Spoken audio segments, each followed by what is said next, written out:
Saludos cordiales a todos.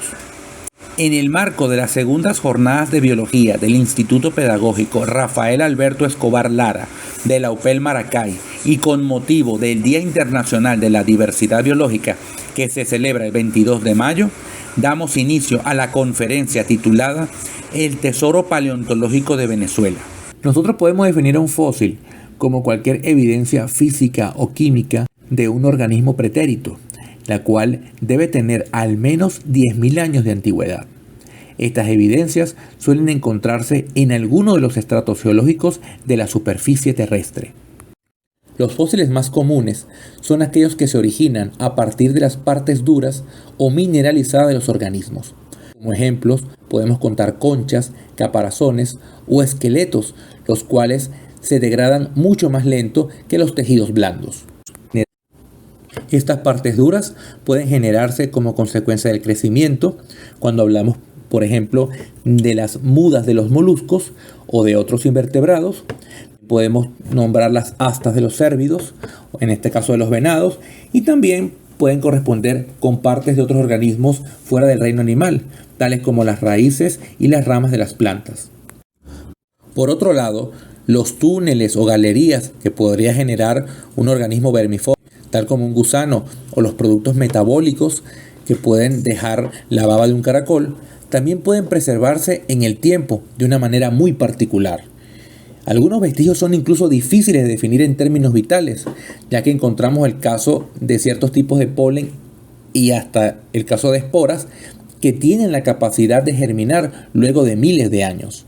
Nuestro planeta Tierra tiene alrededor de 4.600 millones de años. Y a lo largo de ese tiempo han ocurrido eventos importantes, los cuales de alguna forma u otra han podido ser registrados a través de la caracterización de los sedimentos y la asociación de las eras geológicas con eventos importantes a nivel tanto biológico como geológico. En este sentido, tenemos eras que se subdividen en periodos y a la vez estos se dividen en épocas. Por ejemplo, en la Aldeana tenemos que los eventos principales a nivel biológico consisten, por supuesto, en la ausencia, al menos en lo que se refiere al registro o a la posibilidad de información. No existe la evidencia de vida sobre la Tierra en un periodo tan alejado, lo que se refiere a la era Adiana. Tenemos que, por supuesto, las lluvias y las precipitaciones y las condiciones eran muy extremas, y entonces es cuando comienza la formación de los océanos. Tenemos un planeta joven que apenas está estructurándose y, por supuesto, las condiciones eran muy precarias para que las primeras formas de vida tuvieran lugar. Luego, en la era arqueana, hace unos 3.800 millones de años, tendríamos los metanogenes y las primeras formas de vida. Por supuesto, estaríamos hablando de organismos unicelulares, de conformación procariota. Tendríamos cianobacteria. Existiría, por supuesto, también una presencia de oxígeno en la atmósfera que favorecería, por supuesto, procesos metabólicos dependientes del oxígeno, ya que el oxígeno, por supuesto, también establecería condiciones específicas para el desarrollo de la vida, impondría pues una condición, una presión selectiva sobre estas nuevas formas de vida. Y ya para la era proterozoica, que iniciaría a los 2.500 millones de años, tendríamos ya células más complejas que serían bajo la forma de los eucariotas. Entendemos que en la época arqueana existían procariotas, pues hasta el sol de hoy siguen existiendo, que son las referimos siempre como bacterias. Tendríamos estructuras simples, tal como un nucleoide, no tendríamos organelos. En el caso de las células más complejas tendríamos estructuras que funcionarían de forma equivalente a los órganos en los organismos multicelulares, que es el caso de los eucariotas ya para la época proterozoica, la era proterozoica, quiero decir. Y después tendríamos otros eventos relacionados con el descenso de la temperatura. Estaríamos experimentando lo que serían eventos que después nos referiríamos a ellos como las glaciaciones. Y después, al final, para los últimos 542 millones de años, es cuando ocurriría la famosa explosión cámbrica, donde tendríamos con el inicio de la época paleozoica, una diversidad de formas multicelulares. ¿Okay? Entonces, entrando a la era paleozoica, tendríamos, por supuesto, formas que primero comenzarían con los primeros invertebrados, ¿ok? Y después tendríamos ya formas más complejas. En este caso, hablaríamos de artrópodos, después hablaríamos de los primeros vertebrados, ¿ok? Teniendo formas de vida con características que podríamos considerar derivadas o bastante digamos resaltantes, como el caso de los condrictios, de los peces cartilaginosos. También teníamos, por supuesto, plantas terrestres, que serían entre las primeras por supuesto, en arribar a la superficie. Recordemos que todos los organismos estarían desarrollándose desde sus inicios en el medio acuático, ¿no? en medios acuosos, que por supuesto favorecerían, resguardarían también niveles, favorecerían de niveles estables de temperatura, ¿no? Además de condiciones físico-químicas que favorecerían la proliferación de estos organismos unicelulares. Pero ya para el Paleozoico tendríamos formas más complejas que terminarían pasando de un ambiente acuático a conquistar el medio terrestre. Al final de la era Paleozoica, en el Pérmico, ya tendríamos formas de vida tales como anfibios, reptiles y sinápsidos, los cuales a veces nos referimos como los reptiles mamiferoides, aunque esto después veremos que es un error. Ya para los 250 millones de años tendríamos el inicio de lo que conocemos como la era mesozoica, ¿no? La era mesozoica, bueno, es referida de forma clásica como la era de los grandes reptiles, ya que tenemos el auge de los dinosaurios en lo que es el ámbito terrestre. Y también tenemos otros grupos de reptiles, entre ellos los famosos reptiles acuáticos, ¿no? Como los mosasaurios, pliosaurios, plesiosaurios, ictiosaurios. Y también tendríamos reptiles voladores, el caso de los pterosaurios. El término reptil choca un poco en la actualidad, ya que los conocedores del tema biológico saben, ¿verdad?, que la nueva, vamos a decir, el estudio de la filogenia y de las relaciones genealógicas entre diferentes linajes establecen que ya no podemos referirnos tal cual como reptiles, sino más bien como saurópsidos, y que los dinosaurios, a diferencia de lo que se piensa, no se extinguieron en su totalidad. Aún quedan unos dinosaurios que son las aves modernas, las cuales descienden de un linaje de pequeños dinosaurios carnívoros. No obstante, en la era mesozoica, que culmina hace 66 millones de años, para corregir un poco la lámina que está algo desactualizada, evidentemente los que se extinguen son los dinosaurios, los famosos dinosaurios no avianos, que por supuesto hay una gran diversidad de formas, entre las que resalta por supuesto los grandes tiranosaurios, los dinosaurios con cuernos, ¿okay? Y por supuesto los saurópodos, que es lo que conocemos como cuello largo, ¿okay? Estos animales dominaban el escenario, bueno, mejor dicho, los escenarios, los ambientes, y tenían prácticamente todos los nichos ocupados. Cuando hablamos de nichos en biología, en ecología, nos referimos al set de recursos, entiéndase espacio, alimento, ¿no? ¿Y qué sucedió? Bueno, tras la extinción de estos grandes animales, ¿okay? No solamente grandes por tamaño, sino también en términos de diversidad y por supuesto de éxito en lo que se refiere a existir, vivir, reproducirse, pues ellos desaparecen, asociados por supuesto con el evento, bueno, siempre la teoría de más peso es por supuesto a raíz del choque del asteroide en lo que hoy es Yucatán, provocando una serie de cambios climáticos que terminaron afectando no solo a los dinosaurios, sino a otras formas de vida, y llevó a uno de los grandes eventos de extinción que son uno de los más famosos a lo largo de la historia natural de la Tierra, ¿no?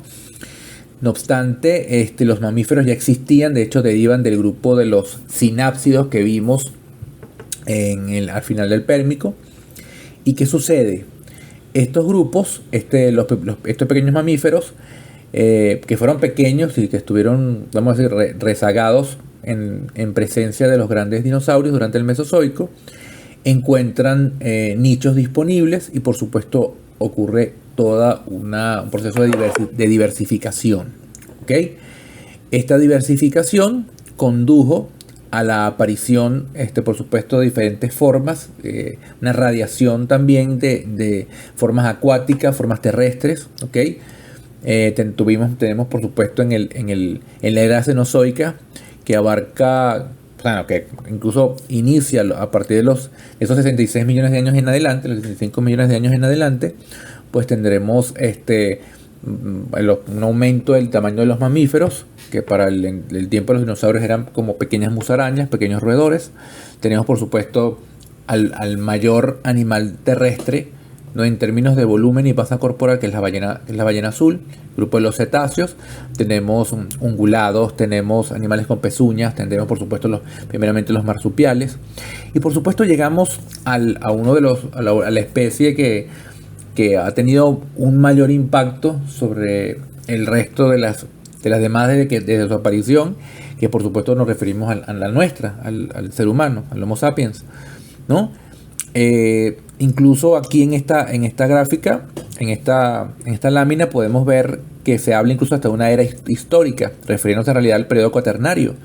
Y el periodo cuaternario es bien interesante porque, bueno, por supuesto, los primeros grupos humanos interactúan con formas, en este caso megamamíferos, o mamíferos que en la actualidad muchos de ellos están extintos, salvo por supuesto las especies que existen hoy en día en África, en el continente africano.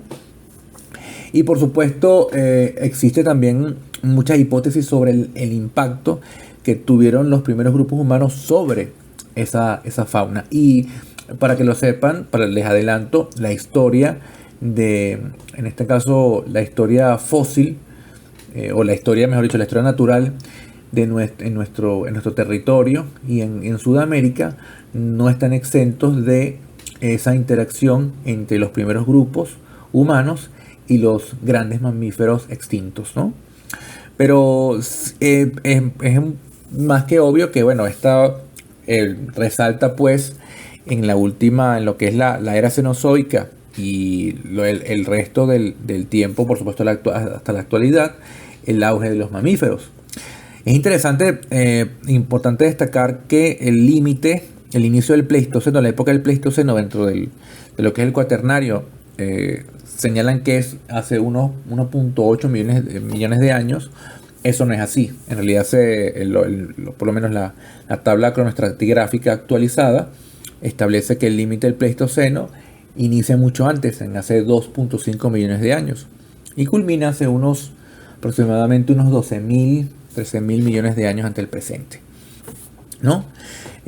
Por supuesto, el impacto que ha generado el hombre sobre el ambiente y los cambios que ha provocado desde el desarrollo, digamos, cognitivo y el desarrollo de herramientas y la tecnología, hace pensar a algunos que no podemos hablar de dos épocas como se suele manejar en Cuaternario. Se habla del Pleistoceno hasta los últimos 11.000, 12.000 años antes del presente, y luego hablamos del Holoceno. Algunos hablan incluso de un Antropoceno que inicia con principios de la era moderna, un poco antes. Ese límite todavía está por definirse, pero es digamos, un hecho bien interesante.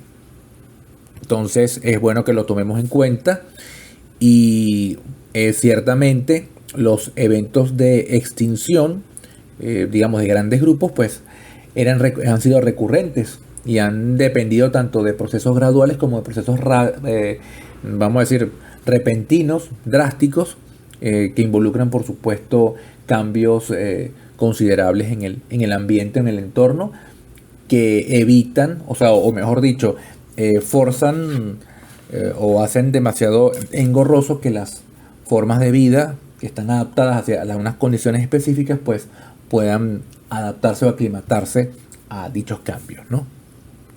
Ahora que hemos hablado de una manera muy breve y bastante simple sobre el tiempo geológico, cabría preguntarnos, ¿y qué pasó con Venezuela durante todo ese tiempo? ¿Qué ocurrió con nuestro territorio, ¿no? A lo largo de esos procesos? Bueno, algo interesante sería evaluar primeramente lo que sucede con nuestro territorio durante la era paleozoica y posteriormente la mesozoica. Tenemos procesos tales como la orogénesis, los movimientos orogénicos de la tectónica de placas durante el Paleozoico, y también procesos erosivos que llevan a la formación primeramente de los Andes, de los protoandes o los Andes primitivos, y posteriormente la formación también de la cordillera de la costa durante el Mesozoico. Lo interesante aquí es que el noroccidente de Venezuela está prácticamente sumergido, ¿ok?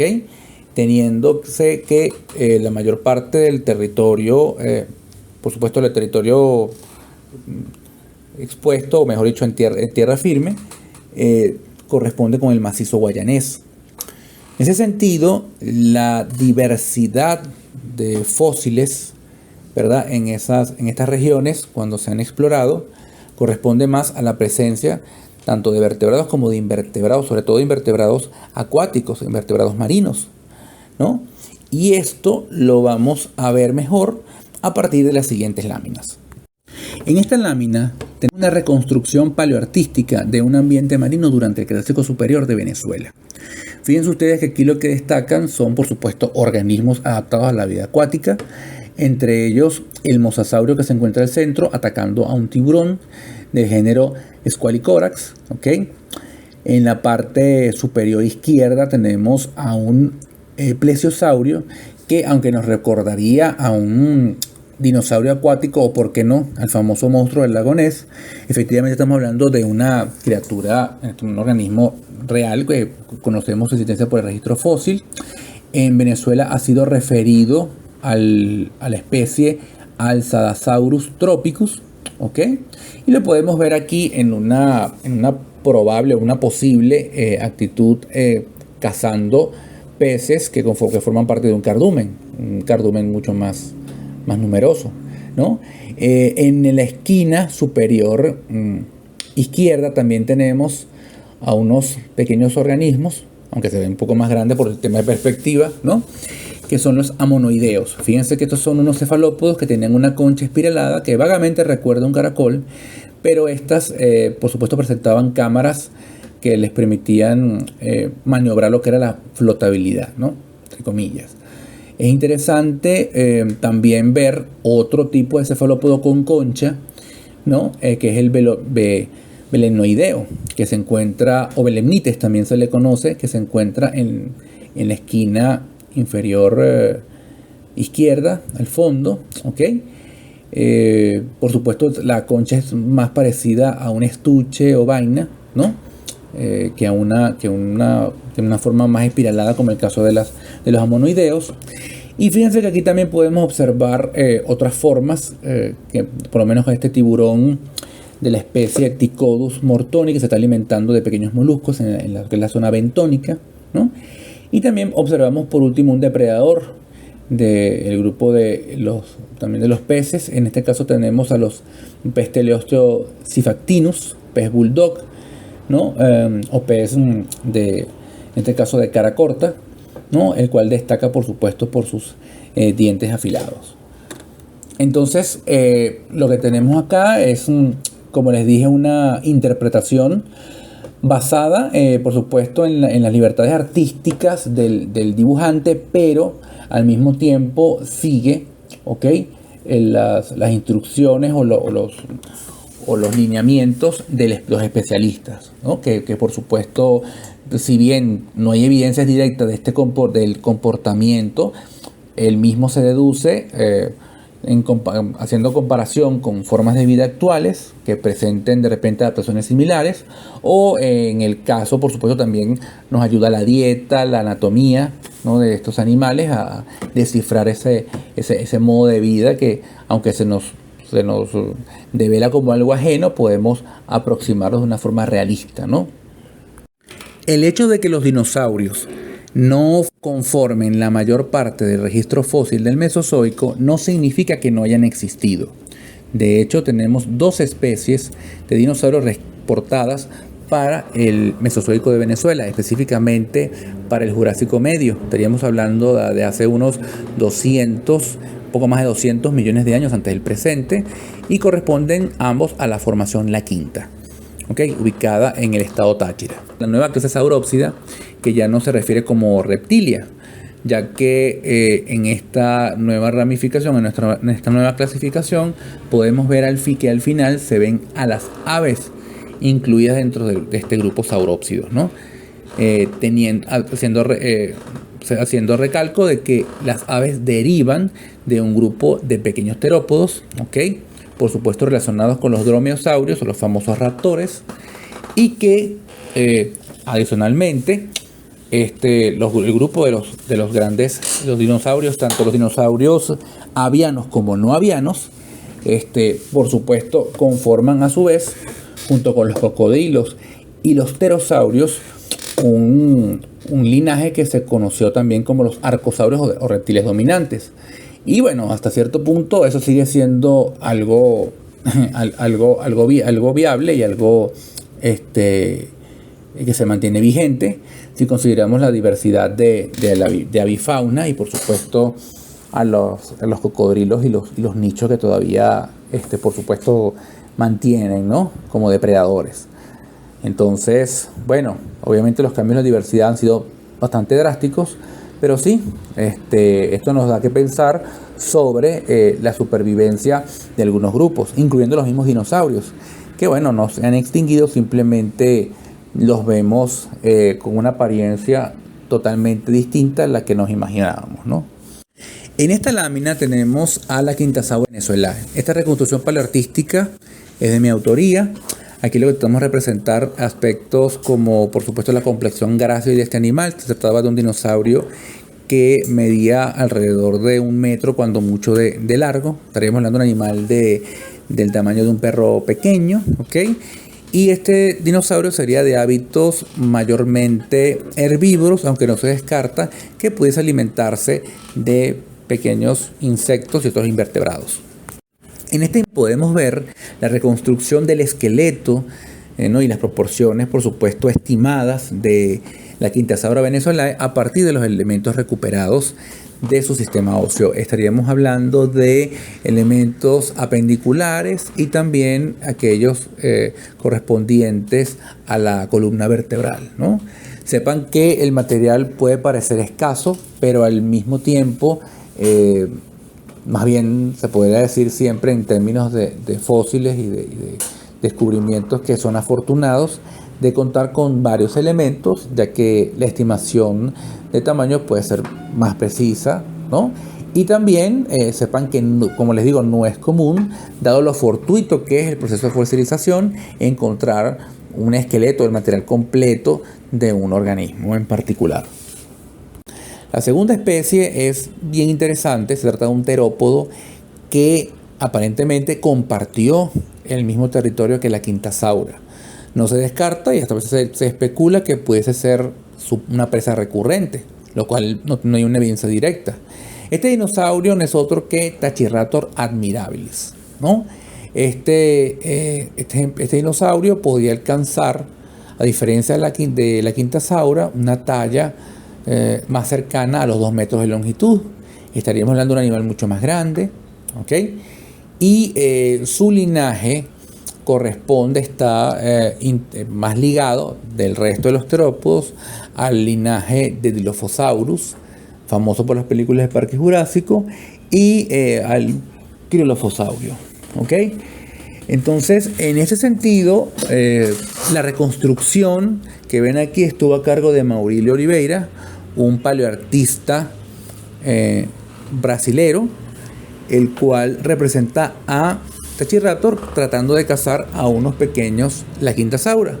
Lo cierto es que en la representación vemos cómo se le colocan también cerdas o protoplumas, lo cual era más consistente en los dinosaurios terópodos, lo cual no significa que no fuese consistente en otros dinosaurios herbívoros, pero sí es algo que resalta muchísimo, ¿ok?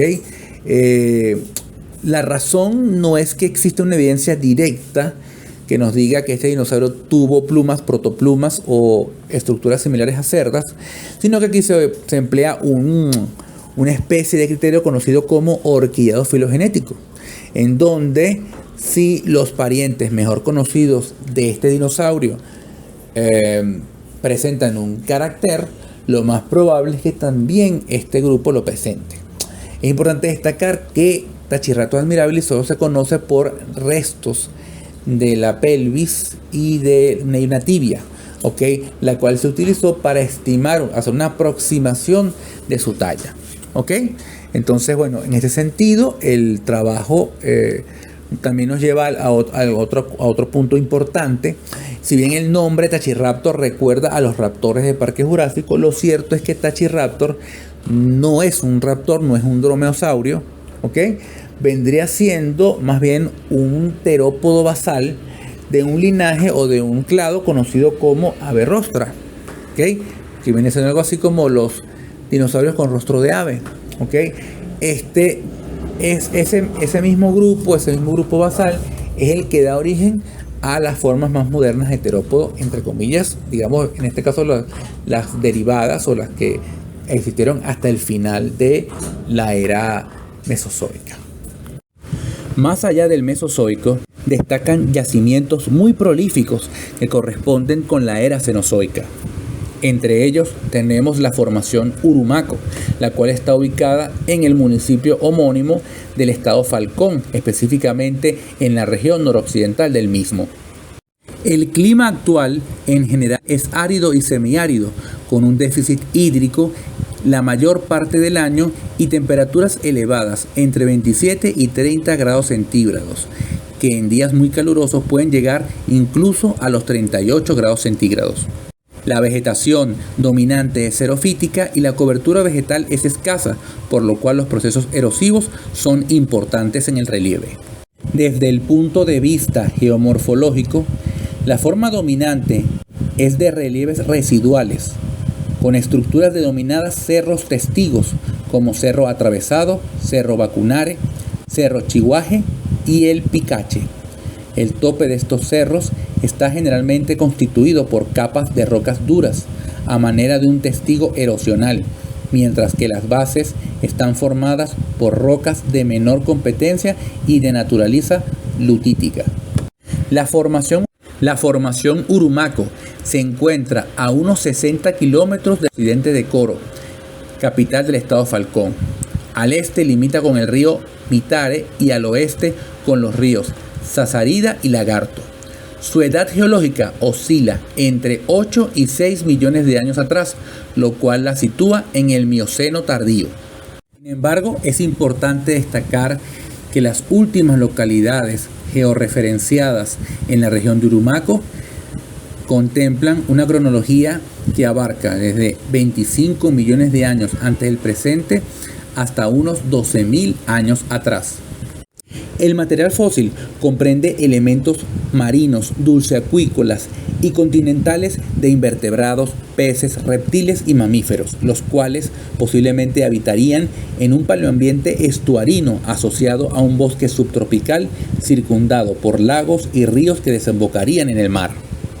Estaríamos hablando de una fauna muy diversa, presentada por perezosos terrestres gigantes, los cuales podían alcanzar hasta 4 toneladas de masa corporal.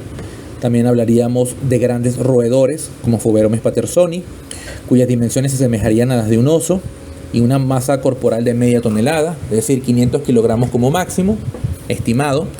También tendríamos tortugas gigantes como Stupendemis geographicus, que hasta ahora es la especie de agua dulce más grande conocida, con un carapacho que puede superar los 3 metros de longitud. Por el lado de los reptiles, además de los quelonios, también tenemos, como dijimos anteriormente en otras oportunidades, a los grandes crocodilianos.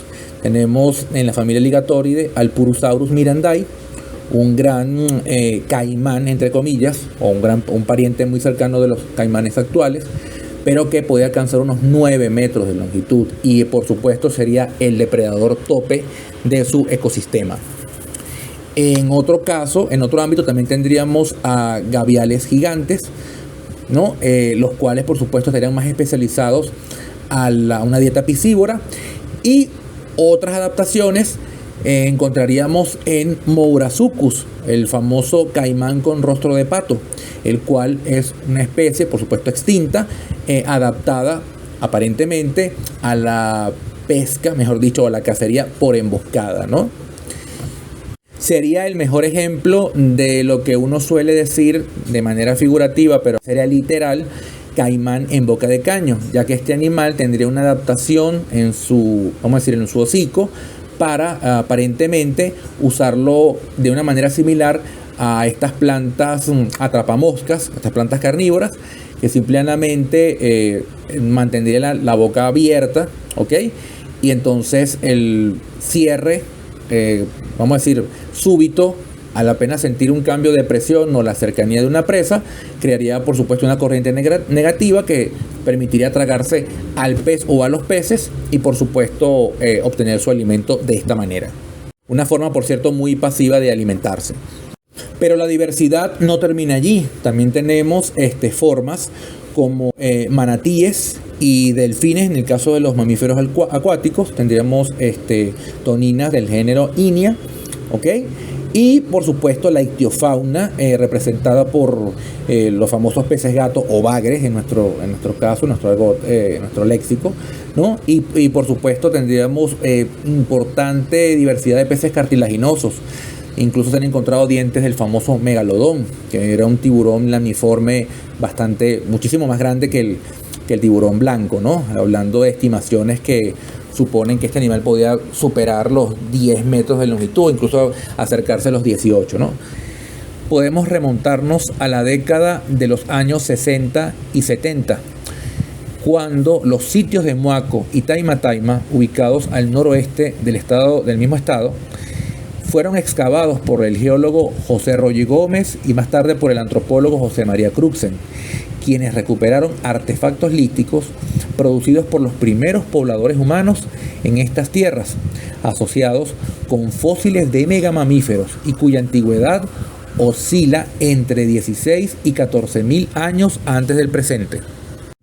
Este material tiene gran relevancia, ya que constituye una evidencia que se ha atribuido a la actividad de cacería y de consumo de megamamíferos, entiéndase megaherbívoros, al final del Pleistoceno, una época caracterizada por glaciaciones a nivel mundial y un clima más frío y seco en la región falconiana.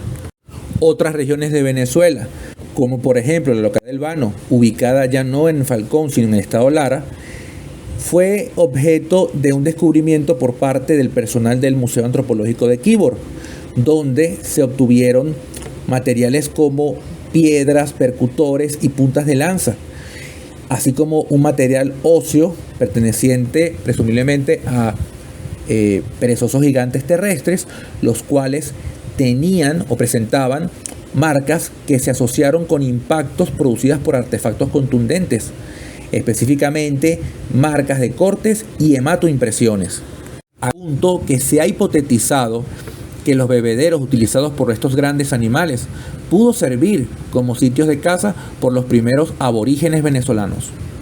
En esta lámina resalta una imagen que se encuentra en la parte inferior derecha, donde vemos una pelvis, que en realidad es la reconstrucción de la pelvis de un mastodonte, entendiéndose como un pariente de los actuales elefantes, donde se puede observar en el centro resaltada una punta de flecha o una punta de proyectil. En este caso se ha asociado por supuesto con la actividad de cacería. Entonces en este punto no podemos dejar de hablar de la megafauna sin resaltar la importancia que tiene el cuaternario para Venezuela, ya que la misma, la región, o vamos a decir nuestra área, nuestro territorio, comprende al menos un 45% de su relieve asociado con sedimentos del cuaternario. Entonces, retomando, para que no nos olvidemos, el cuaternario comprende la escala de tiempo que abarca de los primeros 2.5 millones de años, de los últimos 2.5 millones de años, quiero decir, hasta los últimos 11 o casi 12 mil años antes del presente. El Pleistoceno se caracterizó por las glaciaciones, cuyo último máximo glaciar fue alcanzado entre los últimos 25.000 y 18.000 años antes del presente. Tenemos que las masas de hielo se concentraron en los hemisferios norte y sur, específicamente en los polos, mientras que la zona hacia el Ecuador experimentó periodos de aridez y semiaridez, en donde la megafauna pudo desplazarse y pudo encontrar sustento a través de corredores ecológicos, ¿ok? Zonas con abundante vegetación y, por supuesto, donde habían cuerpos de agua, donde los animales, por supuesto, podían abastecerse y una vez terminada o disminuida su fuente de alimento y agua, pues podían desplazarse a lo largo del continente.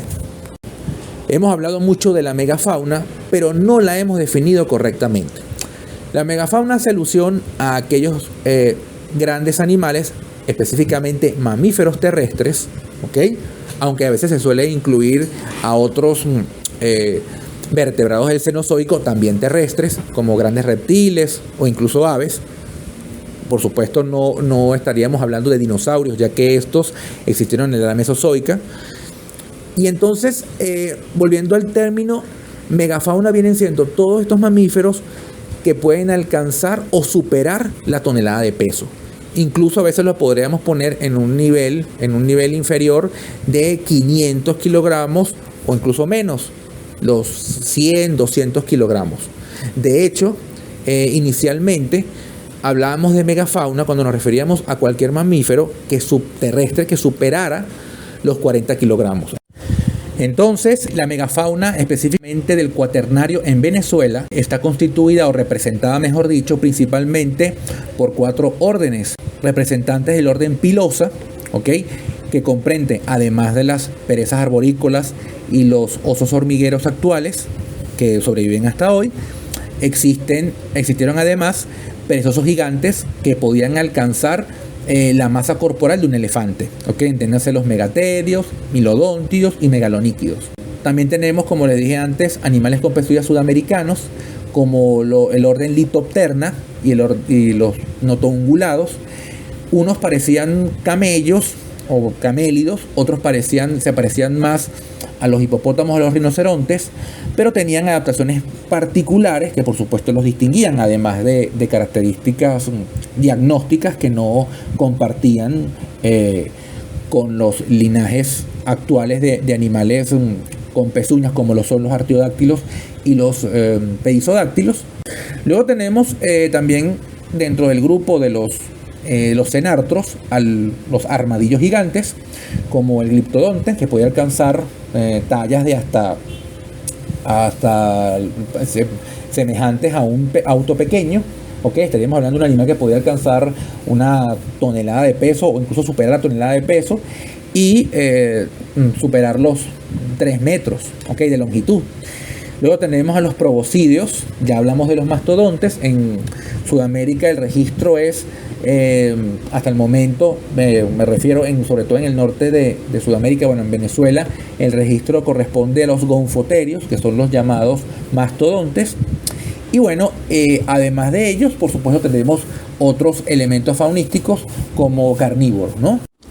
En esta imagen tendríamos en primer plano al Smilodon populator, es decir, al felido dientes de sable, que junto a su cría estaría sobre una presa potencial, que sería en este caso un Equus ameripus, es decir, un caballo americano.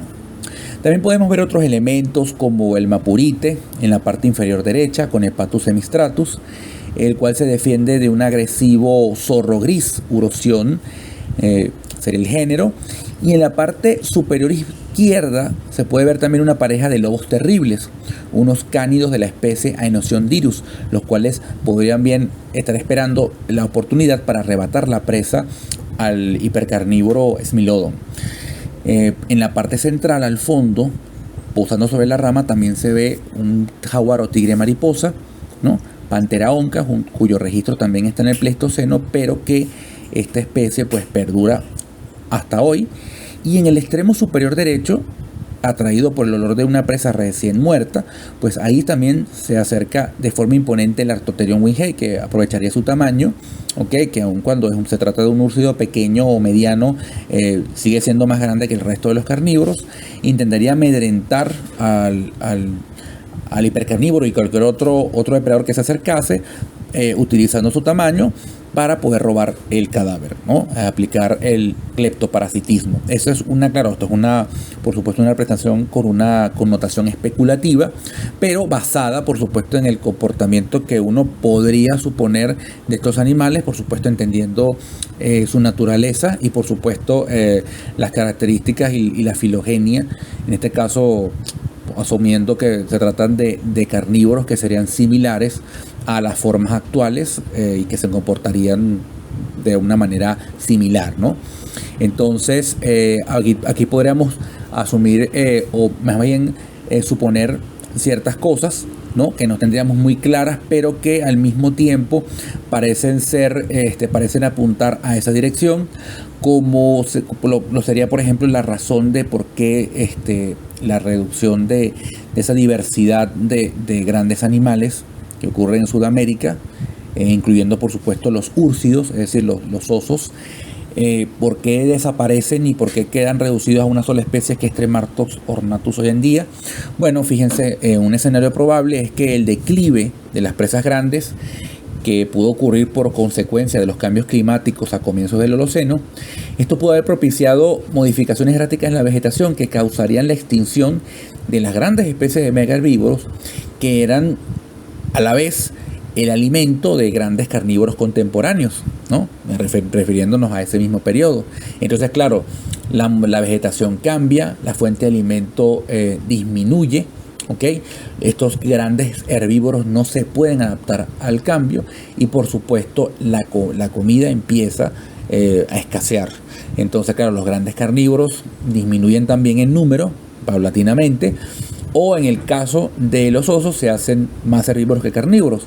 Sin embargo, por supuesto, si el declive es más drástico, más rápido de lo que se esperaría, pues esto por supuesto causa la extinción de diferentes especies. Y es así como podríamos vislumbrar una posible causa de la extinción de la megafauna, tanto en Sudamérica como en otras regiones del planeta, ¿no?